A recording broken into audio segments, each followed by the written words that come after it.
예수님께서 게네사렛 지방을 떠나서 두로와 시돈 지방으로 가셨습니다. 이 지역은 수로보니게라고 하는 그런 지역인데요. 이스라엘의 북쪽 경계에 있는 지역입니다. 예수님께서는 마태복음 11장에서 이 지역을 언급하시면서 화 있을진저 고라시나 화 있을진저 벳세다야 너희에게 행한 모든 권능을 두로와 시돈에서 행하였더라면 그들이 벌써 베옷을 입고 회개하였으리라 이렇게 말씀을 하셨는데요. 이곳은 성경에서 언급되는 대표적인 이방 지역입니다. 유대인들은 이곳 사람들을 굉장히 멸시했습니다. 그리고 예수님께서는 유대인들이 복음을 잘 받아들이지 않자 이방 지역인 이 두로와 시돈 이곳에서 권능을 행했더라면 훨씬 더 사람들이 이 복음을 잘 받아들일 수 있었을 것이다 이렇게 언급을 하기도 하셨습니다. 바로 그러한 곳에 복음을 더 잘 받아들일 것이라고 했던 그곳에 예수님께서 가나안 여자를 만나 주셨습니다. 그리고 그 여인의 믿음을 크다고 칭찬을 해 주시는데요. 이 여인이 보여준 그 믿음이 어떤 믿음인지 한번 살펴보도록 하겠습니다.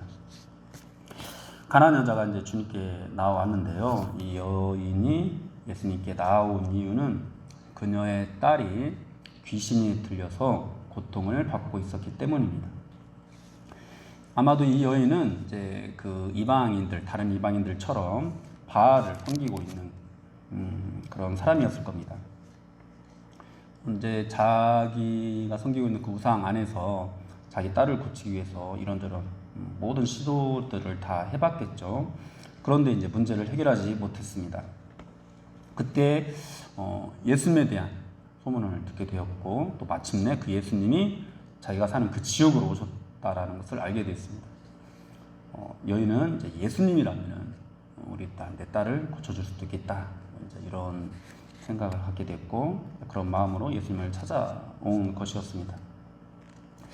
그런데 이 여인이 예수님을 찾아오는 데는 좀 어려운 부분이 있었습니다. 일단은 이 여인이 유대교를 믿는 사람도 아니었고 이방을 섬기는 그런 사람이었고 또 유대인들은 이 가나안 사람들을 개취급한다라는 굉장히 멸시한다라는 것이었습니다. 그러니까 예수님께서 나중에 이제 이 여인을 개처럼 취급하고 있는 것도 일반적인 그런 유대인들의 반응이었던 것이죠. 하지만 이 여인은 이제 그런 것들을 생각할 겨를이 없었죠. 자기 딸을 고칠 수 있는 처음이자 마지막 기회가 될 수도 있었기 때문입니다. 여인은 이제 예수님을 찾아와서 예수님을 불렀습니다. 성경 오늘 본문에서는 소리를 질렀다고 그렇게 말씀을 합니다. 예수님께 가까이 다가가서 이제 예수님을 부른 것이 아니라 사람들이 많으니까 또 함부로 다가가지 못하니까 멀리서 예수님을 불렀었던 것 같습니다. 그리고 예수님을 부를 때 뭐라고 부르냐니까 다윗의 자손 예수여 이렇게 부르고 있습니다.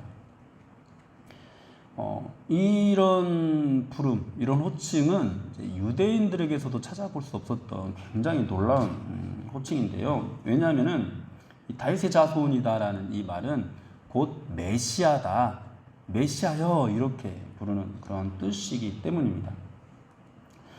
나중에 예수님께서 베드로에게 사람들이 나를 누구라고 하느냐라고 부를 때 그냥 선지자나 그냥 선생님이다 이 정도로만 이제 말을 하거든요. 그러니까 당시 유대인들은 예수님을 메시아다라고까지 언급을 하고 있지는 않았습니다.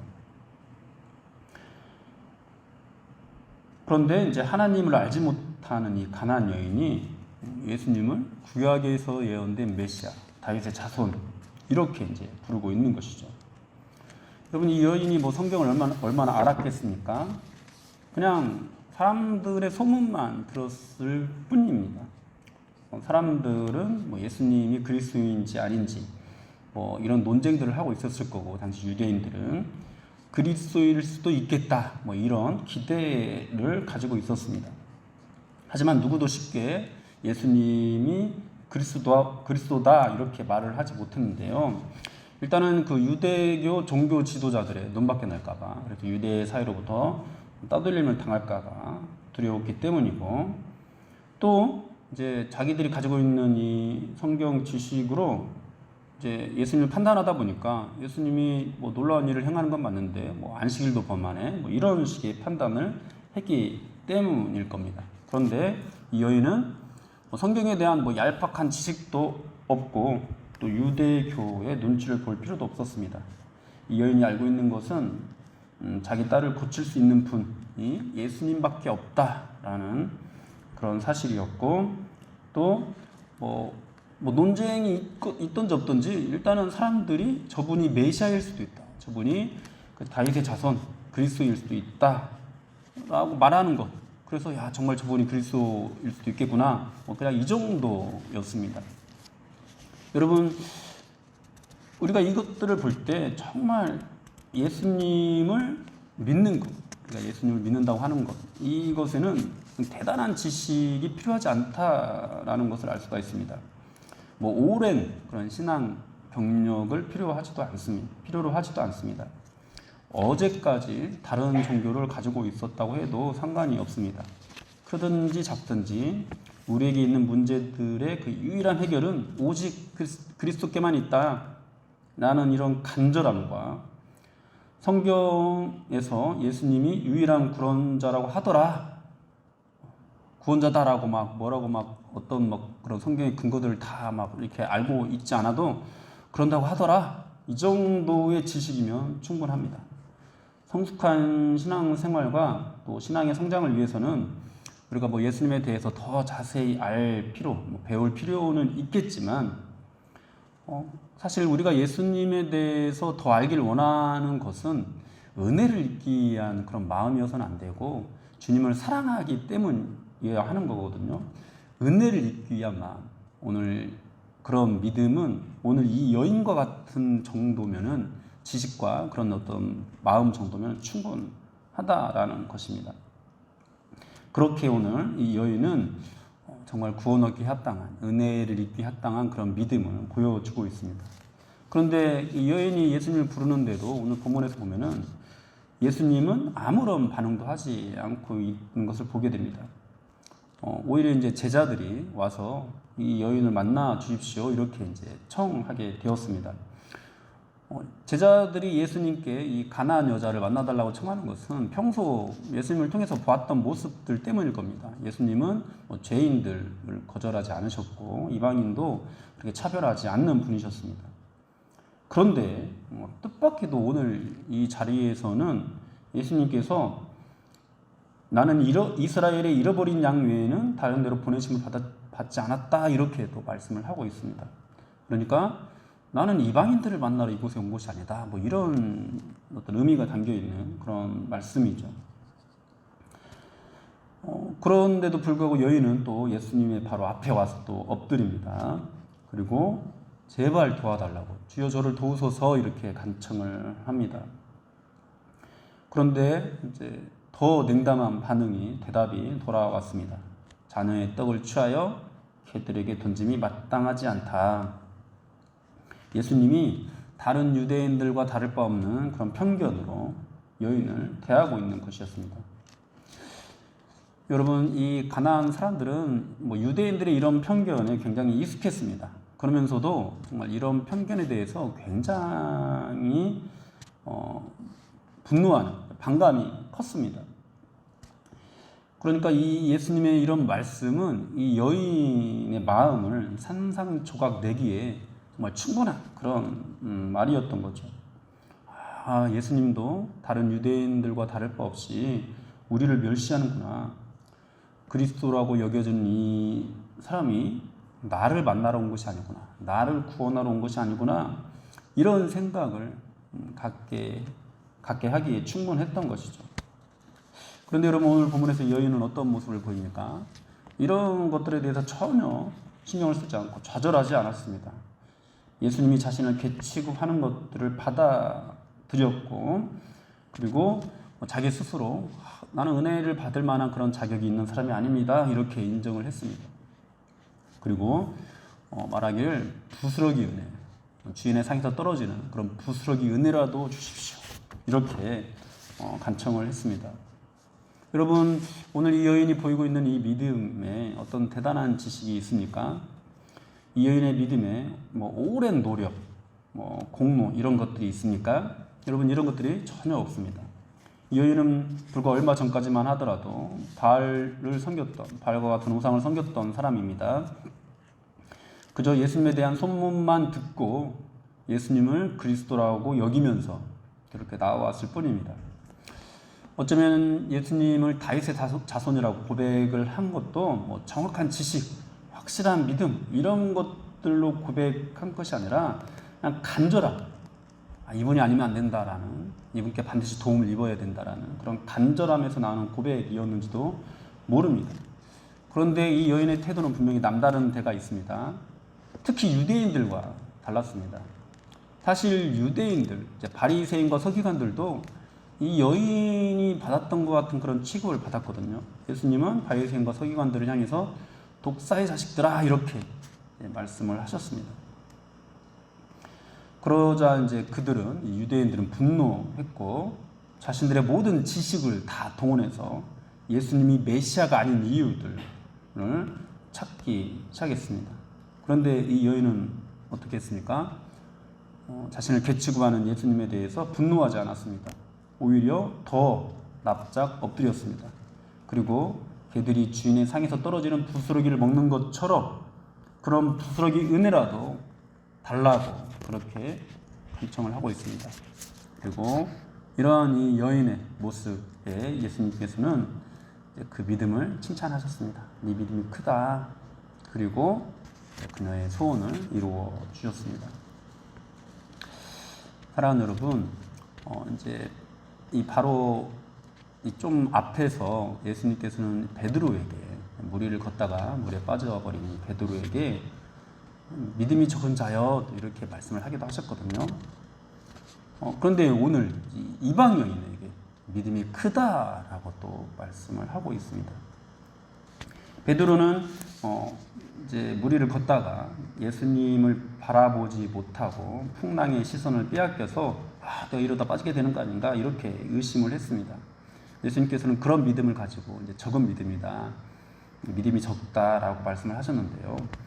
이 말씀에만 이제 비춰봤을 때 그렇다면 큰 믿음은 어떤 믿음인가? 그 반대의 개념으로 우리가 생각을 하겠죠. 어려운 상황 속에서 오직 예수님만 바라보면서 예수님의 그 은혜와 사랑을 그 누구도 끊지 못한다. 나는 이 은혜와 사랑에서 떨어져 나가지 않는다. 이렇게 강하게 믿는 것. 이것이 이제 큰 믿음이라고 우리가 생각할 수가 있는데 오늘 본문에서 보면은 예수님을 큰 믿음을 그렇게 정의하지 않으십니다. 주님 앞에서 나는 짐승마도 못한 존재다라는 그런 사실을 인정하고 큰 은혜가 아니어도 부스러기 은혜라도 받기를 바라는, 왜 나는 큰 은혜를 받을 만한 자격이 없으니까 그럼 부스러기 은혜라도 받기를 바라는 그 마음, 이것을 큰 믿음이라고 주님께서 말씀을 하고 있습니다. 여러분은 어떤 믿음을 가지고 있습니까? 혹시 예수를 잘 믿어서 큰 사람이 되고자 하는 믿음이든지 아니면 사회적인 것이든지 그 모든 면에서 큰 사람이 되고자 하는 그런 믿음을 가지고 있지는 않습니까? 시편 84편 10절 12절에서 이런 말씀이 있는데요. 주의 궁정에서의 한 날이 다른 곳에서의 첫날보다 나은즉 악인의 장막에 거하는 것보다 내 하나님의 성전 문지기로 있는 것이 좋사오니 여호와 하나님은 해요 방패이시라. 여호와께서 은혜와 영화를 주시며 정직하게 행하는 자에게 좋은 것을 아끼지 아니하실 것임이니이다. 만군의 여호와여 주께 의지하는 자는 복이 있나이다. 가나안 여인이 비록 자신은 개치금을 당해도 부스러기 은혜라도 있기를 소망했던 것처럼 오늘 이 시편의 이 시인도 그렇게 성전의 문지기로라도 있게 해주십시오라고, 그렇게 있는 것이 좋습니다라고 그렇게 고백을 하고 있습니다. 이 시는 고라 자손의 시인데요. 고라 자손은 레위 지파입니다. 그리고 고귀한 사역을 감당했던 그런 지파였습니다. 그런데 이제 이들이 모세에게 도전을 하고 하나님께 반역을 하는 그런 일을 저질렀고, 그때 이제 땅이 갈라지고 여기에 묻히는 심판을 받았던 그 사람들, 바로 이 사람들이 바로 고라 자손이었습니다. 이 사람들은 그 이후로 이제 고귀한 그런 직책, 직무를 행하는 것들을 다 빼앗기게 되었고, 제사장 직무 중에서도 가장 허드렛 일, 문지기와 같은 그런 일을 감당하게 되었습니다. 여러분, 자신의 죄 때문이기는 했지만 오랜 세월 동안 이 낮은 자리에 머물러야 했던 이들의 심정이 어땠을까요? 여러분, 좀 억울할 만도 하지 않았을까요? 그런데도 그들은 자신들이 비록 허드렛 일을 하고 있지만 그렇게 해서라도 하나님의 은혜 안에 거하는 것이 좋다라고 고백을 하고 있습니다. 그리고 오늘 이 가나안 여인도 바로 그와 같은 믿음을 보여주고 있는 거죠. 사랑하는 여러분, 이와 같은 믿음이 두로와 시돈에서 보였다라는 것, 정말로 놀라운 일입니다. 하지만 이미 예수님께서는 우리가 앞에서 들었던 마태복음 11장 말씀과 같이 유대인들보다 이방인들이 더 큰 믿음을 보일 것이라고 말씀을 하셨습니다. 그리고 그 말씀하신 일들이 실제로 일어나고 있는 것입니다. 하나님의 백성이라고 일컬어지는 유대인들에게 이방인들이 더 큰 믿음을 보이고 있다라는 이 모습, 여러분, 이것은 어떻게 비춰졌을까요? 지금 이 마태복음은 유대인들을 대상으로 쓰여지는 복음서인데, 유대인들이 이 복음서를 읽으면서 야, 정말로 이방인들이 유대인보다 더 큰 믿음을 보이고 있구나, 이렇게 이제 보고 있다라면은, 여러분, 이 모습이 그들에게 어떻게 느껴지게 되었을까요?